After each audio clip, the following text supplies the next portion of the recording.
Hi, it's your girl Tiffany Matthews with Real Estate Solutions. So today I am coming to you to have a really interesting conversation about the house or the car. Which one do you purchase first and what makes sense?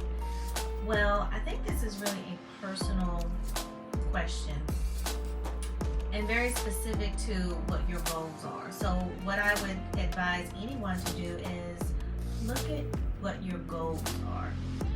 If your primary goal is to purchase a home, then you might want to think twice before you make that car purchase, because as soon as you do, that is adding debt onto your totality, so to speak.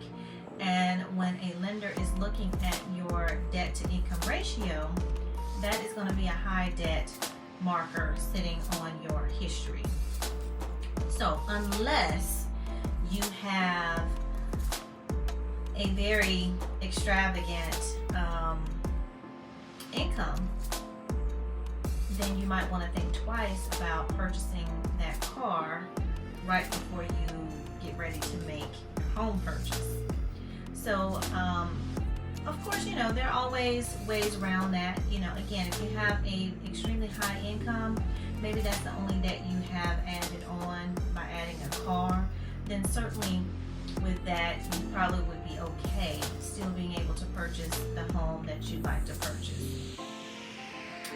But again, if you're like most people who are, let's be honest, a paycheck away from being extremely broke, then you probably want to think twice about purchasing that car right before you do a application for a mortgage, because they are going to dig deep into your income. They're going to dig deep into the debts that you have. They're going to want to know everything before they lend you money. So that is, I would say, number one, is look at what your goals are. If you're somebody who knows you only want to rent, or maybe you're living with a friend, a family member, whatever. If you know you're not looking to purchase a home in the near future, then of course, by all means, you want a car, you need nice transportation, maybe you're wanting to buy that luxurious car, then by all means, go ahead and do it, because your goal is not to purchase a home. However, again, if you're thinking about purchasing a home in the near future, look at all of your debt, look at your total income, and what you're going to want to do is, I recommend getting with a lender, someone who can put everything out for you in a list, and they can run your credit, they can look at all of your debt, they can look at your total income, and they can tell you what your income debt ratio is. Excuse the dog in the background, right?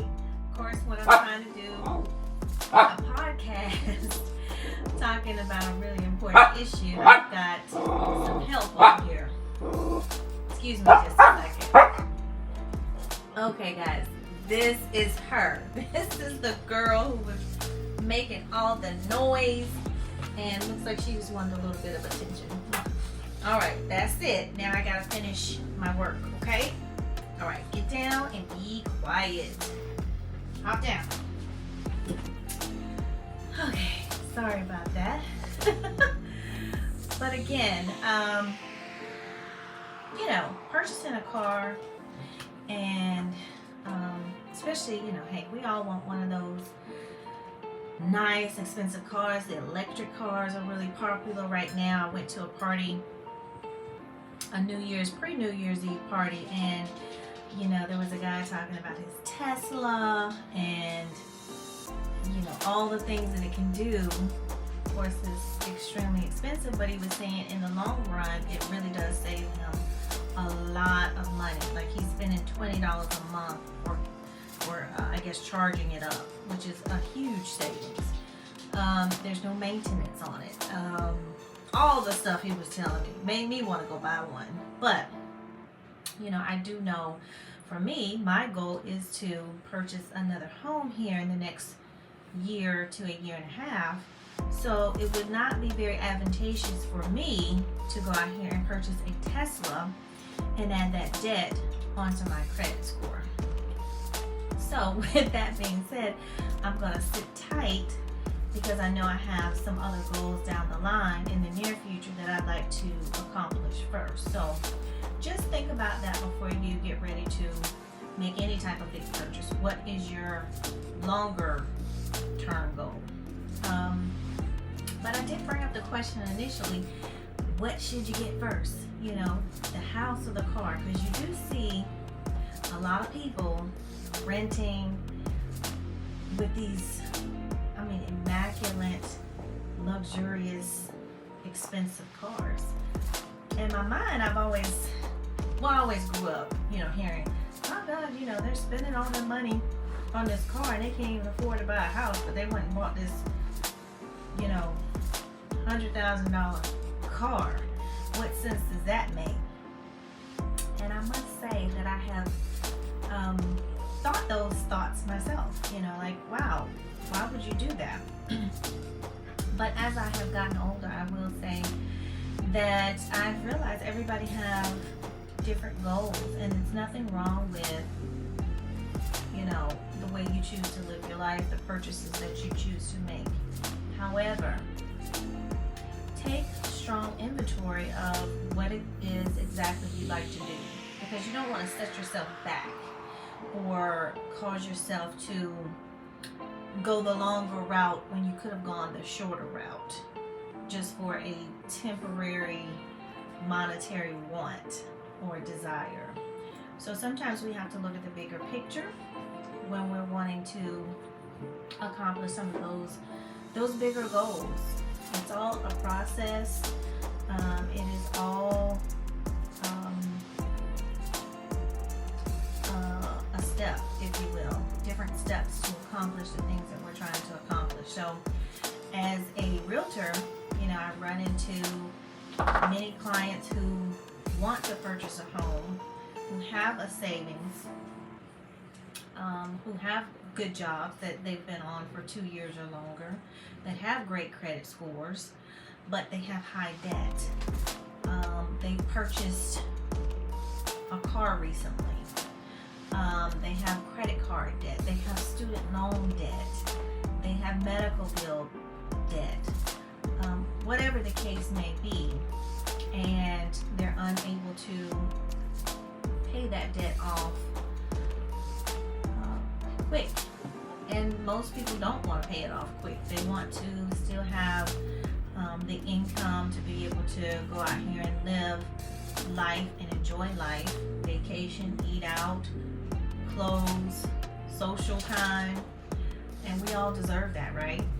But we do have to think about those things when we are wanting to make a big purchase like a home, because again, the lender is going to look at all of your debt. He's going to look at your income to see where those line up, and if you have more debt than income, and if you do, chances are you're not going to get approved for a loan. If you do get approved for a loan, it might not be the amount of loan that you would like. For example, you may be looking at a house that's about $450,000. However, you're only approved for about $300,000. So then you got another decision to make right there. Do I purchase a house that I really don't want, that does not have everything that I want in it? Or do I wait, pay off some of my debt, and then go back and try to purchase the house that I really like? The reason I'm bringing these things up, guys, is just so that you can really begin to think, put some things into perspective about what's first, what should come first. And again, that is a personal decision based off of what your goals are and what you're trying to accomplish at the stage you want to accomplish it in, and the time frame that you want to accomplish it in. So I hope these, I won't even call them tips, I'll just say I hope this discussion was very helpful, and I hope it gets you to thinking 2 or 3 steps ahead so that you can make good decisions about your life, about your purchases, so that when it's time to buy the house, you don't run into any problems, no snags, and you get what you want. Alright guys, have a good evening, have a good morning, have a good afternoon, whatever time of the day it is that you're watching this. This is your girl Tiffany Matthews with Real Estate Solutions in the Baltimore area, signing out.